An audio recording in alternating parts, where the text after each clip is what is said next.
new discovery, an extensive system of waterworks hidden for centuries in the Cambodian landscape. So in this map you can see much more clearly the detail and the sophistication of the water management system. You see dozens and dozens of canals. In fact, you can trace the flow of the water through this network from this area here through this very complex system in the middle and then dispersed throughout Angkor to the south.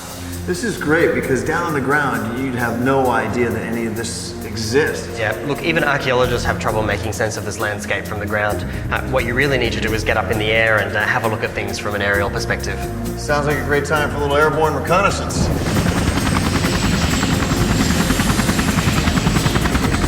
Damien and his colleagues have recently released a major new study. Turns out, Angkor Wat was just a small part of the largest settlement in the pre-industrial world. And arguably, the Khmer's greatest achievement was not their temples, but what they could do with water. So what we can see down here is the West Marae. This is the largest reservoir in the Khmer Empire. It holds about 50 million cubic meters of water. Absolutely massive. How was this created? Did they dam up a certain part of it, or was this all hand dug? A little bit of both, actually. The downslope side was probably a dam originally, and then they formalized it into making it a huge rectangular reservoir by mounding up earth all along the sides of it. So this was pure hard labor right here. Absolutely. Just like any task on the landscape here, it's completely flat, so anytime you see something like this, it means that they've just poured thousands and thousands of people into remodeling the landscape in that area. I mean, when you think about 16 square kilometers of a reservoir in the 12th century, that's a huge engineering feat. The engineering here is unparalleled. You don't see it really anywhere else in the pre-industrial world on this kind of scale. Turning north, we fly over ancient rice paddies whose boundaries were set 1,000 years ago. What we can see crisscrossing the landscape here is an incredible system of water management that really doesn't exist anywhere else in the ancient world on this kind of scale. Is that what this is right here in front of me? Right. This is actually the main feeder line of water from the headwaters where the rain falls in the Kulan Mountains to the north and transporting it right down into the central temple district. You know, archaeologists have always known about these huge temples. For at least 100, 150 years they've been well studied. What we've been able to do using remote sensing and using this NASA radar imagery is to really come to terms with the scale and the complexity of this water management system. With Damien's help, I now see the landscape is full of clues to the past. It's amazing to consider the skills of these ancient Angkorians. When I first saw the temple of Angkor Wat, I was blown away. But I literally thought that was all there is. But now I realize, after being up here in the air, that it's part of a greater civilization that goes on and on as far as the eye can see. It truly is very impressive. From the Kulan Mountains to the temples and rice fields below, this intricate scheme of 1,100 square miles of irrigation and reservoirs gave the Khmer year-round harvests.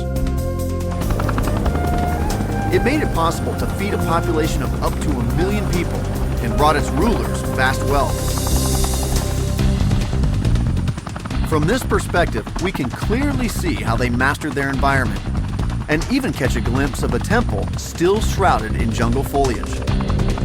And how many people have ever been to this temple, you think? Maybe half a dozen people, I think, would have been to this temple on the ground. And this area is littered with things like this. This is one of several hundred temples like this.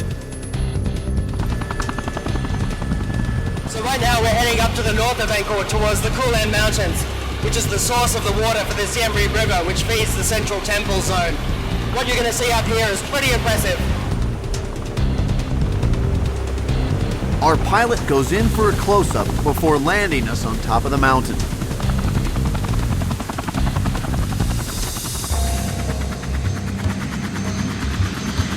They're still actively clearing mines in these areas? Yeah, they are. It's very heavily mined in this area here. Well, follow you then. Due to its strategic location, this area is riddled with landmines. Cambodia is still emerging from a nightmare, 30 years of war, including the genocidal reign of the Khmer Rouge in the 1970s.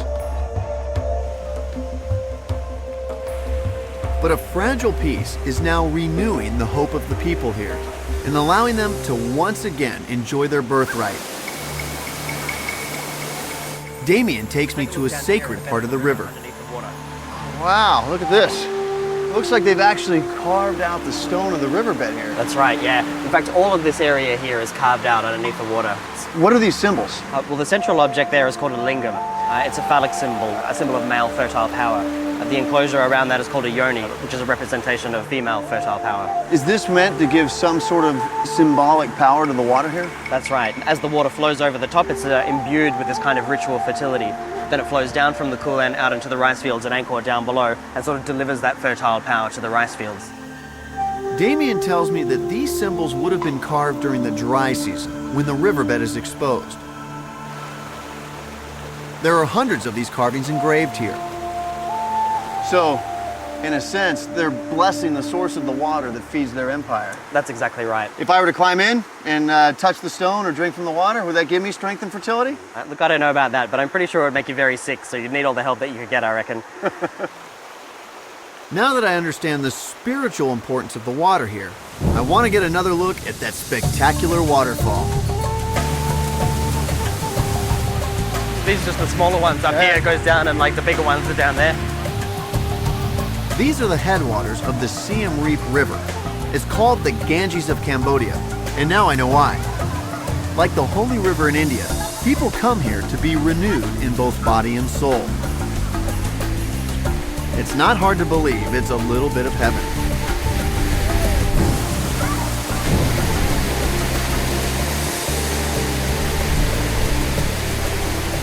Woo! It is so forceful underneath that waterfall, but you can't appreciate it until you're actually standing right under it. And this is the exact same power that fueled the Khmer Empire. It's absolutely amazing.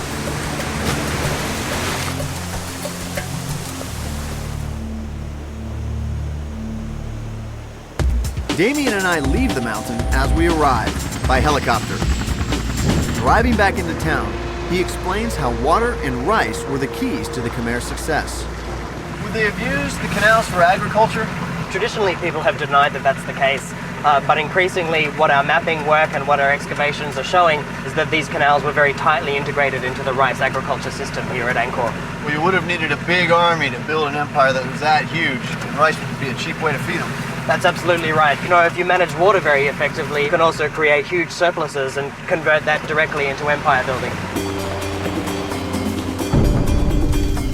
For centuries, the Khmer managed their water effectively, allowing them to feed their vast population and consolidate their power. They built a strong and wealthy empire, but their bas-reliefs reveal another clue to their success. It's Cambodia's secret weapon, the lost and lethal martial art, Bokator. That works. I've come to northwest Cambodia in an attempt to solve one of the world's great riddles. How could a civilization that built this virtually disappear overnight? Their masterpiece lost to the jungle for over 400 years. Angkor Wat's rediscovery in the 19th century gave evidence once again that history is usually defined by those with the power. The ancient Khmer inscriptions found on many of these temples proclaim the greatness of the kings who built them, but they tell us very little about the daily lives of the Khmer people. But it was, after all, the ancient Khmer people who built the rice fields, canals, reservoirs, and temples that distinguish this civilization. And it's their features that are reflected in the faces of Cambodians today. To learn more about the Khmer, past and present, I've come to the old market in downtown Siem Reap. We have the fish, vegetables, and meat, all different kinds of fruit. Kin Po Tai is a cultural expert who grew up in this town. These are on the bas-relief of the temple. So this one is right here. Yeah, it's been preserved for 1,000 years. It's simple. It's just salted and dry out in the sun. Tai tells me that many things we see around us have changed surprisingly little in the last millennium. And the proof is carved in stone just a few miles down the road. So this is the second largest temple in Angkor after the Angkor Wat, and it's the Bayon. It's one of the most famous temples as well in Angkor. Tai tells me that the Bayon is actually a Buddhist shrine. It was built in the 14th century by a Khmer king who converted to this new faith when it swept through Southeast Asia. The Bayon is famous for the more than 200 giant faces atop its 54 stone towers.